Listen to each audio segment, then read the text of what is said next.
안녕하세요. 김형민 목사입니다. 보통 교육의 주체를 교사, 학생, 부모라고 합니다. 기독교 대안학교에서는 일반 학교보다 더 중요해지는 분들이 계십니다. 바로 학부모들입니다. 부모는 자녀의 거울이라고 할 만큼 자녀 교육에서 중요한데요. CTS 창사 25주년 특별기획 한 교회 한 학교 세우기. 오늘은 학부모님들이요, 기독교 대안학교의 주체로 어떤 역할을 하고 있고 학교에서 어떤 교육을 하고 있는지 이야기를 나눠보겠습니다.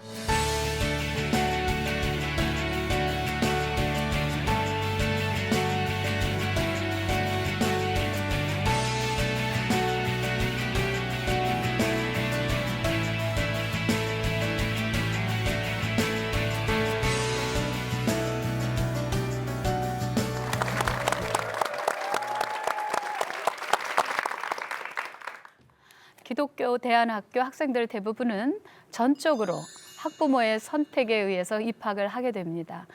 그럼 일단 기독교 대안학교의 학부모들은 기본적으로 교육에 대해 기독교적인 가치관을 갖고 있는 분들 아닌가요?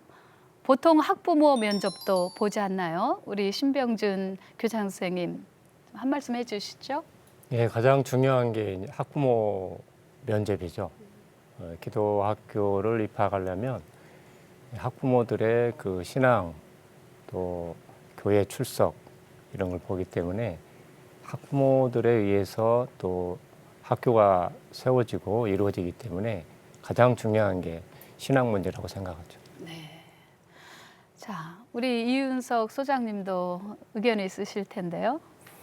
네, 이제 기독학교들, 기독교 대안학교에 지원하는 그 가정의 학부모님들은 아마 이제 평균적으로는 이런 기독교적인 가치관이 이제 일반 다른 분들에 비해서는 좀 더 잘 갖추어져 있을 거라 이렇게 생각을 합니다.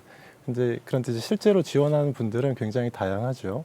여러 현실적인 이유들로 지원합니다. 아이가 학교에서 초등학교에서 이제 왕따였거나 또는 이제 너무 지나치게 공부를 많이 하는 이제 그런 현실을 좀 바꿔주고 싶거나 또는 야, 이 학교가 대학을 잘 간다더라. 이제 이런 소문 때문에 또 하기도 하고, 또 어떤 분들은 이제 옆에 같은 교회 다니는 이제 친구, 옆집 사람이 가니까 이제 가야 되겠다 이런 경우도 있고 굉장히 다양한데, 그런데 이제 단지 어떤 기독교적인 가치관 이제 이런 것뿐만 아니라 그 현재의 공교육 시스템에 대한 이제 전반적인 어떤 이제 그 불만에 대한 반대급부로서 이제 그런 것을 하는 것 같습니다.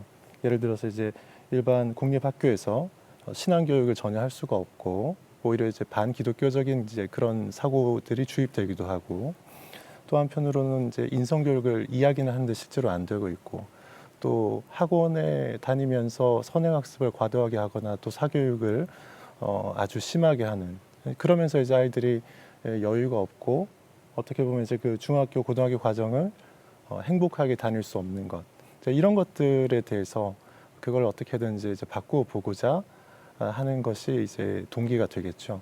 그런데 이제 그런 것들이 저는 이제 기독교적인 어떤 그 가치관하고 이제 따로 있는 것이 아니라 기독교적인 가치관 따로 있는 것이 아니라 공교육에 있는 많은 문제들을 정상화하는 것이 그게 이제 기독교적인 가치관하고 또 연결이 되는 것 같습니다. 그런 이유들로 해서 이렇게 들어오시기 때문에 저희가 이제 학부모님 면접할 때 그 부분을 이제 집중적으로 체크하죠. 그래서 이제 학생들이 단지 공부를 잘하는 학생을 뽑는 게 아니고 부모님들이 신앙 안에서 이 교육을 잘 해갈 수 있을지를 이렇게 조율을 해보고 꼬치꼬치 캠으로 보고 이제 그렇게 선발을 합니다. 그러니까 기본적으로 세상 교육과는 다른 방식으로 부모님들이 자녀들을 키우고 싶어서 대안학교를 보내는 것이니까 면접을 하는 것이다. 그런 말씀이시죠? 자, 그러면 우리 그 김윤기 교수님께서 한 말씀 부탁드리는데요. 면접을 하는 것은 기독교 대안학교에서 부모님들의 역할이 그만큼 크다는 뜻인데 어느 정도의 중요성이 있을까요? 사실 자녀들을 기독교 대안학교에 보내는 결정은 학부모가 내립니다. 네. 그리고 기독교 대안학교의 운영에 대한 비용도 거의 학부모들에 의해서 의존되어 있습니다. 그리고 학부모들은 자녀들을 기독교 대안학교에 보내고 학교와 자녀들을 위해서 간절하게 기도합니다. 기독교 대안학교를 선택할 때 학부모들이 가장 신뢰하는 정보는 그 학교를 이미 경험한 학부모들의 평가입니다. 그 학교를 경험한 학부모들이 어떻게 평가하느냐에 따라서 기독교 대안학교의 문이 열리기도 하고 닫히기도 한다고 할 수가 있습니다. 그런 면에서 볼 때 기독교 대안학교의 설립, 유지, 존속, 성장은 학부모들의 손에 달려있다 이렇게 말씀드릴 수가 있습니다. 만약 하나님께서 우리나라에 기독교 대안학교 운동, 일교회 일학교 세우기, 살리기, 섬기기 운동이 일어나게 하신다면 아마 가장 먼저 학부모들을 일으켜 세워서 깨우실 것입니다. 네, 맞습니다. 아주 중요한 말씀을 해주셨는데요. 기독교 대안학교는 학교, 교회, 가정이 하나로 연결되어 있는 교육 공동체입니다. 그렇죠? 그래서 일반 학교의 학부모님들이 치맛바람을 일으킨다면 기독 학부모님들은 제대로 된 교육 공동체를 만들기 위해서 기도 바람을 일으키고 계시다라고 말해도 과언이 아닐 것 같습니다. 이런 학부모님들에게 학교에서 가장 강조해야 할 점은 무엇이고 또 구체적으로 어떤 교육을 시켜야 하는지 그게 궁금해집니다. 이윤석 연구소장님 말씀해 주실까요? 네. 저희가 이제 학교를 설립한 초기부터 가정이 교육의 가장 중심이 되어야 된다. 이제 이렇게 생각을 해왔고, 그래서 이제 저희 학교 같은 경우에는 이제 기숙사가 없습니다. 가정에서 다니면서 통학을 네. 하도록 이렇게 되어 있고요. 왜 그렇게 했냐면 이제 가정에서 부모님들이 자녀들과 같이 살면서 자녀들 교육에 아주 큰 관여를 해야 된다 이렇게 생각하기 때문이죠. 그래서 저희가 이제 학교 설립 초기부터 가지고 있었던 중요한 철학 중에 하나가 가정과 함께하는 교육. 이제 이 가정과 함께하는 교육이라는 요 말로 저희가 표현하는데 이것이 이제 아주 이상적인 또 원형적인 그 교육의 중요한 원칙 중에 하나라고 생각을 해요. 그래서 저희 학교에 이제 들어오시게 되면 많은 부모님들이 중학교 1학년으로 이렇게 들어오게 되면 고등학교 졸업할 때까지 6년간 아이들이 학교를 다닐 뿐만 아니라 부모도 학교를 다닌다 이런 생각을 하고 들어옵니다. 저희 학교 같은 경우에는 어머니들은 이제 매주 월요일에 학기 동안에는 매주 월요일에 어머니 교육이 있고 아버지들은 매달 한 번 정도 저녁에 아버지 교육이 있습니다. 그리고 그 6년 한 아이가 들어오면 6년간 학교를 다녀야 되는데 중학교 3년, 고등학교 3년 동안 그 부모님들을 교육하는 이제 커리큘럼이 이렇게 좀 짜여져 있습니다. 그래서 예를 들어서 첫 번째 분기에는 학교의 철학이나 기독교 교육, 기독교 학교가 무엇인지에 대해서 공부하고 두 번째 쿼터에는 성경이 말하는 어떤 가정 교육 이런 걸 어떻게 할 것인지에 대해서 교육하고 세 번째 쿼터에는 자녀와 부모 간에 또 부부 간에 또는 이제 가정에서의 그 대화를 어떻게 하는지 이런 대화법들 이런 것들을 집중적으로 교육하고요. 네 번째 쿼터에는 그 학교와 관련된 여러 가지 학습법이나 학교의 어떤 진로 지도나 학교에서 일어나는 전반적인 것들을 좀 초점을 맞춰서 그렇게 해서 저희가 이제 3개년의 커리큘럼을 운영하면서 부모님들 교육하고 있고 그걸 중학교 때 3년 동안 이렇게 한번 공부하고 그다음에 자녀가 고등학교를 다니는 동안에 3년 동안 다시 한번 반복해서 공부하고 이제 그렇게 하도록 저희가 이제 짜고 있고요. 또 특별히 이제 7학년들, 중학교 1학년 신입생들 부모님 같은 경우에는 1년 동안 저희가 이제 부모 세움 학교라는 이름으로 그 가정의 질서를 잘 세우고 가정이 하나님 앞에서 올바로 설 수 있도록 하는 이제 그런 별도의 또 훈련을 좀 하고 있습니다. 이제 그렇게 해서 저희가 기대하는 거는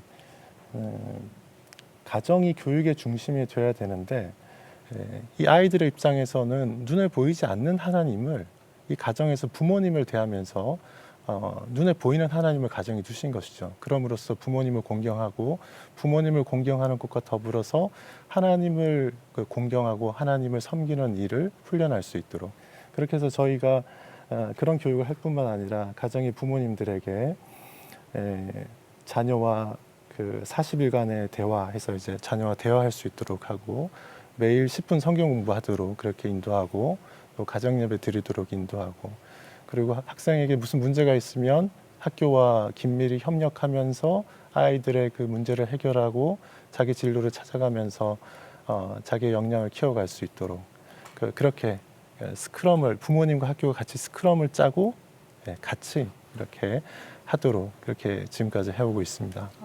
굉장하네요. 네, 아주 학부모님 교육에 대해서 매우 깊은 연구가 있으셨던 것 같아요. 기독교 대안학교는 일반 학교하고 다른 특징이 있지 않습니까? 그래서 학부모 교육도 좀 더 다양하게 이루어지는 것 같은데요. 학부모 교육을 그냥 주먹구구식으로 하는 게 아니라 체계적으로 이루어야 될 필요를 느끼시죠? 네. 어떻게 하는 것이 체계적일까요? 기독 학부모에 대한 교육 혹은 기독 학부모들은 적어도 두 가지 부분에서의 이해를 필요로 합니다. 첫 번째는 기독교 세계관의 기초에서 기독교 학교 교육이 왜 필요한지에 대해서 뼈저리게 인식해야 합니다. 이것을 인식하고 있을 때 기독교 학교 교육을 위한 기도의 방향이 결정되며 또 기도의 간절함의 깊이가 깊어진다고 할 수 있습니다. 두 번째는 그 기독교 대안학교, 자녀들이 다니고 있는 학교에 대한 상황 이해, 그리고 학교 구성원 전체에 대한 이해가 필요합니다. 이 이해가 학부모들이 기독교 대안학교를 위해서 구체적이고 실제적으로 기도할 수 있는 제목을 주게 돼 있습니다. 이 두 가지 분야의 이해를 위해서 첫째, 가정에서는 부모들이 자녀들과 학교 교육에 대해서 상시적으로 의사소통하고 함께 기도해야 합니다. 둘째, 교사와 학부모 간에 상시적인 의사소통 창구가 개방되어 있어야 합니다. 그리고 셋째는 교회에서 기독교 학교 교육의 중요성을 함께 나누고 공유하고 기도할 수 있는 소그룹 모임이 이루어져야 합니다. 그리고 학교에서는 연례적으로 하나님께서 하신 일을 감사하고 축하하며 앞으로 하실 일을 기대하고 기도하는 모임이 연례적으로 이루어져야 합니다. 네. 결국 기독교 학교 교육에 대해서 간절하게 뼈저리게 그 중요성을 인식하고 가정과 학교와 교회가 함께 기도하는 것이 필요합니다. 네, 잘 들었습니다. 기독교 대안학교에 자녀들이 입학하고 또 학교와 가정이 하나의 교육 공동체로 잘 연결되어서 교육을 받으면서 학부모님들도 변화와 성장이 많이 필요할 것 같은데요. 자, 우리 학부모님들 이야기를 직접 들어보는 시간을 갖겠습니다. 자, 의견이 있으시면 좀 이렇게 누가 나눠주시면 좋겠는데요. 자, 계십니까? 네, 우리 초록색 옷 입은 분. 소명고등학교 정예연 엄마입니다. 네, 안녕하세요. 안녕하세요. 학교에서 아주 다양한 학부모 교육을 제공해주고 계시는데요. 기독교 교육 철학이라든지 기독교 세계관에 관련된 교육 등등 다양한 주제가 있는데 작년에 제가 함께했던 교육은 대화법 수업이었어요. 아이들과 함께 가정에서 대화할 때 어떻게 공감적으로 경청할 수 있는지 그리고 지지하고 격려할 수 있는지에 관한 실제적인 훈련이었는데요. 가정에서 함께 아이들에게 적용했을 때 굉장히 유익했던 기억이 있습니다. 네, 감사합니다. 잘 들었습니다. 다른 분 또 부모 교육에 대해서 나눠주실 분 계세요? 네, 감사합니다. 안녕하십니까. 세일의 기독학교 학부모 오은주입니다. 네, 저희 세일의 기독학교에서는 감정에 대한 그런 권면도 많이 해주시고요. 그리고 많은 말씀을 해주시지만 그 중에서도 특히 한결같음에 대해서 많이 강조해 주시고 계세요. 예, 학생들뿐만 아니라 학부모들도 이 한결같음을 또 익히고 배워서 아이들하고 감정에 대해서 많은 갈등이나 그런 것들이 줄어들고 있는데 저희 딸 아이 또래 다른 가정들을 보면 뭐 그 나이니만큼 많은 갈등들이 있어요. 근데 저희는 학교에서 많은 말씀을 해주셔서 그 갈등들이 점점 줄어들고 그리고 항상 그런 감정들이 줄어들고 있는 거에 대해서 감사드리고 있습니다. 네, 너무 좋은 말씀해 주셨어요. 반복의 힘이라는 게 있죠. 아이들에게 지속적으로 이제 교육을 하면서 아마 이런 문제를 해결하시는 것 같습니다. 혹시 입시를 앞둔 고3 학생 학부모님이 계실까요? 네, 저기 계시네요. 소명중고등학교 홍성래 엄마입니다. 예, 저희 아이는 그 입시 위주의 교육을 피해서 정말 소명을 찾게 해주고 싶어서 저희는 대안학교를 선택해서 왔고요. 아이가 이 대안학교에 와서 기독교적인 세계관을 배우고 또 그 속에서 자기의 정체성을 찾고 또 많은 귀한 교육과 많은 경험을 통해서 소명을 찾아가며 잘 성장해 왔습니다. 그런데 이제 입시 그 소명을 찾아가는 과정 중에 하나인 그 입시 앞에 왔는데요. 저희가 이제 대학 입시 설명회를 다녀보니까 대안학교 출신자들을 지원은 받아주지만 아직 그 입학하는데 많은 제한이 있는 것을 보며 네. 아이가 갈등도 하고 어려움을 겪었습니다. 그렇지만 이 아이가 그 입시 위주의 교육보다는 자신의 소명을 찾기 위한 그 배움이나 경험들이 더 귀하다고 느꼈고 또 누군가 두드릴 자가 또 필요하다는 생각에 두드리는 자에게 열릴 것이라는 믿음으로 포기하지 않고 또 선배들이 앞서가 그렇게 가준 것처럼 열심히 준비하고 찾아가고 있습니다. 네. 우리 학부모님께서 말씀하셨지만 이렇게 불안한 마음도 있으셨던 것 같은데 학부모 교육을 통해서 오히려 자긍심이 생기셨다고 말씀해 주셨습니다. 그런데 이런 갈등을 겪으면서 실제로 포기하고 떠나가는 그런 부모님들도 꽤 계실 것 같은데요. 그럴 때 어떻게 하시나요? 이윤석 소장님. 좀 전에 이제 부모님께서 말씀해주신 이런 문제가 굉장히 이제 중요한 이제 그런 문제입니다. 그러니까 현실적으로 이제 이 기독교 대안학교들, 특별히 이제 미인가 학교들은 대학 입시에 있어서 절대적으로 불리합니다. 지금 현재 대학에서 한 70% 이상의 학생들을 수시로 뽑는데 30% 미만의 학생들만 정시로 이제 모집을 하죠. 그런데 이제 미인가 학교들이기 때문에 수시 전형에서 지원할 수 있는 학교들이 극히 제한됩니다. 네. 그래서 사실상 대부분의 학생들이 대학을 가기 위해서 정시로 이제 가도록 해야 되는데 정시에서 수능을 봐서 가는 건 공부를 준비하기가 굉장히 어렵죠. 그렇죠. 네, 그래서 이제 그 부분에 있어서 부모님들이 고3으로 가까워지면 가까워질수록 마음이 아마 약해지실 거라고 생각이 됩니다. 네. 네, 당연하죠. 네, 그걸 이제 해결하기 위해서 저희도 이제 많은 시행착오를 거쳤는데 첫 번째로는 그 학교 측에 엄청난 헌신이 필요합니다. 선생님들의 엄청난 헌신이 필요합니다. 그러니까 집중적인 헌신 그리고 계속적인 그 수업의 혁신과 개선 이런 것들이 필요할 것 같고요. 그러니까 저희 학교의 경우에는 저희도 마찬가지로 이제 그 고민이 있었는데 저희는 학교가 한 20년째 됐습니다. 그 한 7, 8년쯤 전부터는 이제 그 문제를 저희는 이제 극복을 했어요. 네. 선생님들의 정말 엄청난 헌신으로 극복을 했습니다.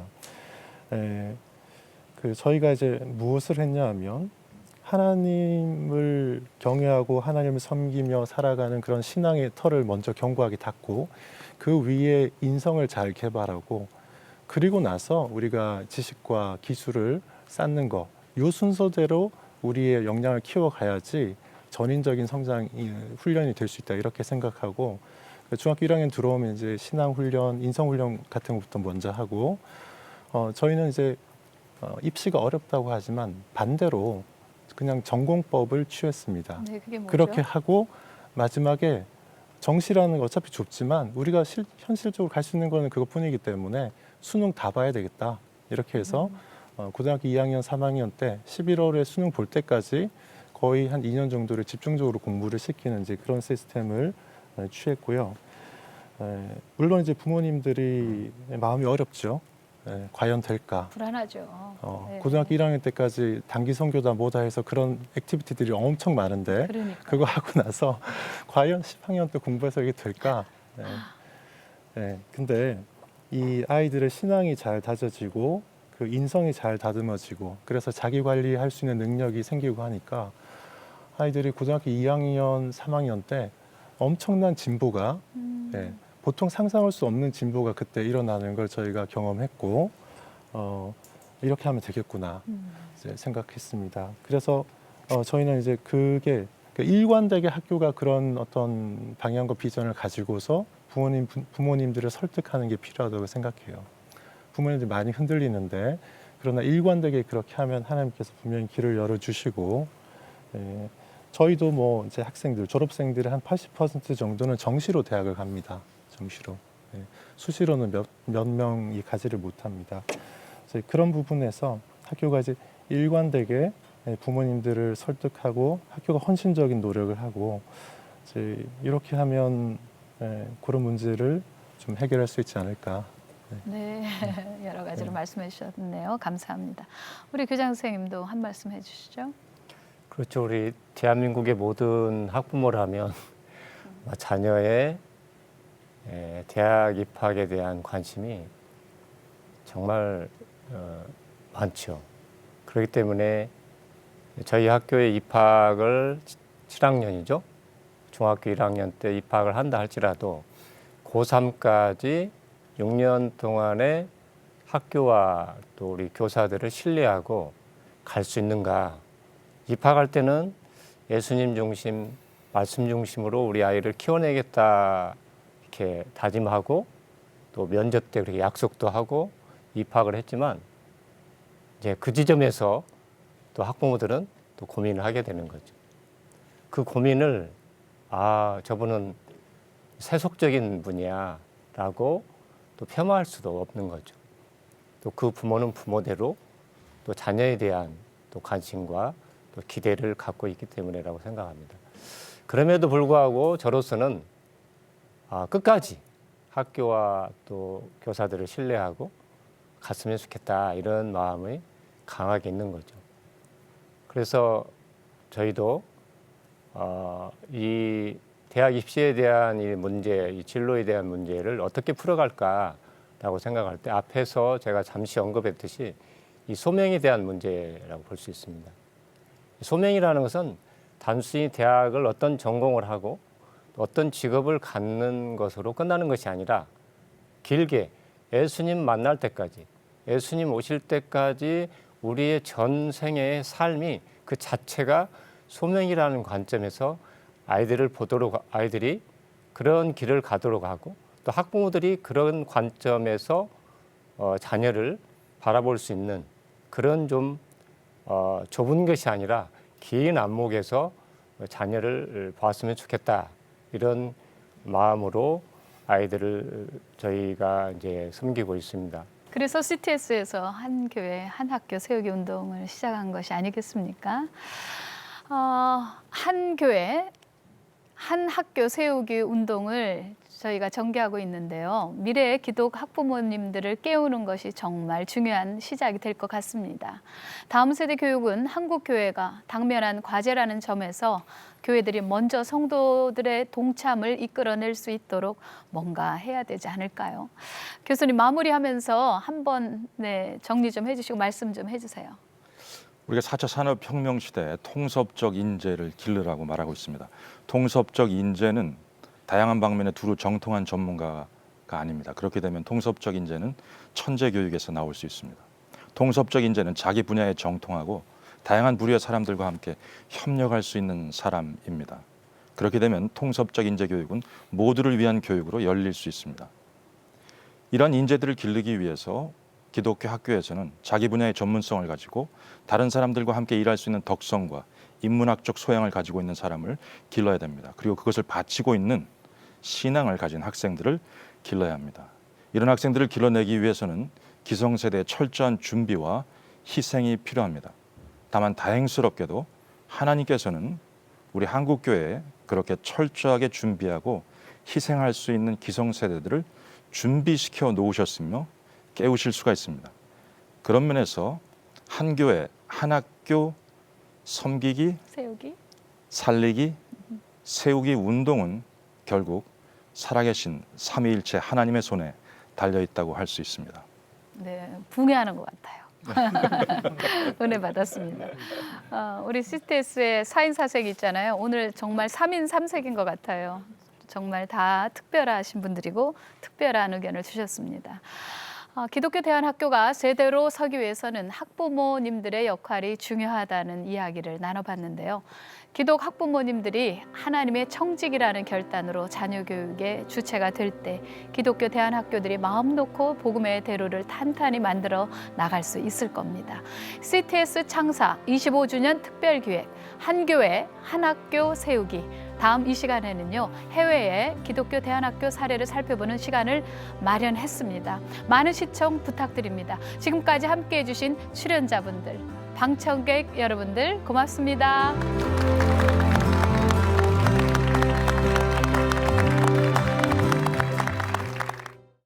이 프로그램은 CTS 방송가족의 사랑과 후원으로 제작되었습니다. 후원전화 02-6333-1003번, ARS 060-808-1004번으로 전화주세요.